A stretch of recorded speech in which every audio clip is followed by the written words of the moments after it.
एक गाड़ी से एक बॉक्स गिरता है जिसमें से एक शैतान का बच्चा निकलता है।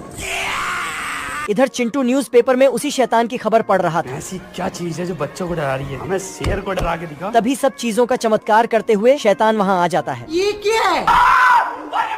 चिंटू डरकर पानी में छुप जाता है तो यह तालाब का पानी ही खींच लेता है। चिंटू भागता है। तभी उसे एक रेडियो दिखता है। मेरे पास एक मस्त प्लान है। और रेडियो ले जाकर शैतान को ढूंढने लगता है। लेकिन जैसे ही शैतान आता है तो रेडियो ही नहीं चालू होता। तो चिंटू खुद ही गाना गाकर इसे जेल में ले जाने लगता है।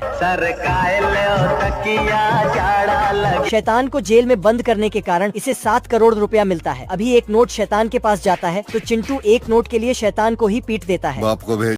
साला यहाँ तो घोड़े का गर्दन खींचा तो घोड़ा जिराफ बन जाता है। अरे खतरनाक लोग हैं। ये पागल जानवरों की दुनिया है। अच्छा। यह मुर्गी एक गर्म पत्थर को अंडा समझकर उस पर बैठी तो अरे दादा रे। इसके बाद एक नारियल को अपना अंडा समझकर बैठी है मुझसे कोई स्मार्ट बताओ। तो गर्मी से नारियल पेड़ बन गया। ये कैसे हो गया? इस बार मुर्गी कछुए के पीठ को अंडा समझकर बैठी।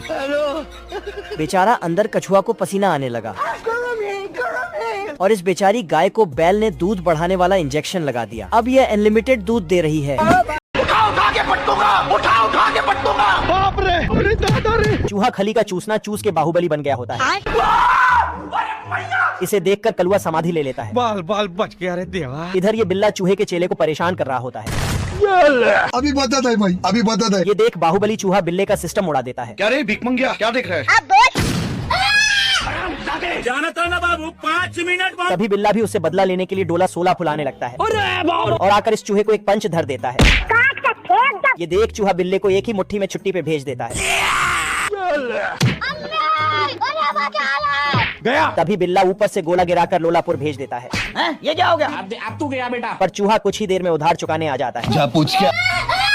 ये कैसे हो गया? चूहे की दादागिरी देख बिल्ला अपने पंटर लोग को बुला लेता है। हाँ भाई सुनना, संभाल लेके पहुँच। कुछ ही देर में ये तीनों वहाँ आ जाते हैं। आजा। पर साला ये चूहा इन तीनों को 13 ही आने तक धोता रहता है। ये देख बिल्ला चूहे के सामने घुटने टेक देता है। ढोलक सिंह ढोलक बजा रहा था। तभी मुखिया पीछे से आके ढोलक सिंह सूखे कुएं में जा टपकता है। मुखिया रेन मेकर वांटेड का बोर्ड लगाता है। तभी फनी सिंह का टीम बैंड बजाते हुए आ जाता है और मुखिया से वादा करता है कि हम बैंड बजा बजा कर बारिश करवा देंगे। अब देख तू। फिर बैंड बजाने लगता है। तभी कुछ बादल नींद से उठकर नाचने लगता है।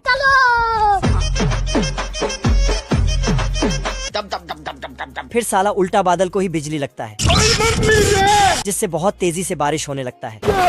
तो मुखिया बारिश होते ही सब नाचने लगते हैं। गजब। जमीन के दरारें ठीक हो जाता है।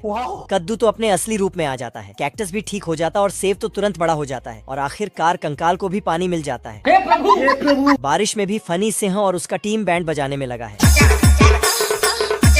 बंदर लाल झंडा दिखाता है और गैंडा लकड़ी को फाड़ देता है और फिर आदमी उस लकड़ी में जानवर के दांत से छेद करवाता है। आदमी ने अजगर को गाड़ी का पहिया बना दिया है और इसका हॉर्न। जय हिंद दोस्तों। सभी जानवर मिलके नाव बना रहे हैं क्योंकि यहाँ बहुत बारिश होने वाला है। अच्छा। बंदर लटक लटक के पेड़ काट रहे हैं। आदमी ने किल लगाया तो चिड़िया उसे ठोक के अंदर कर देते हैं। दीमक का स्पीड तूफान से भी तेज हो गया है। जंगली चूहे पेड़ गिराता है और चिड़िया उस पे किल लगाता है। ठीक है समझ गया। और साला मधुमक्खी उसे आराम से खींच के ले जाता है।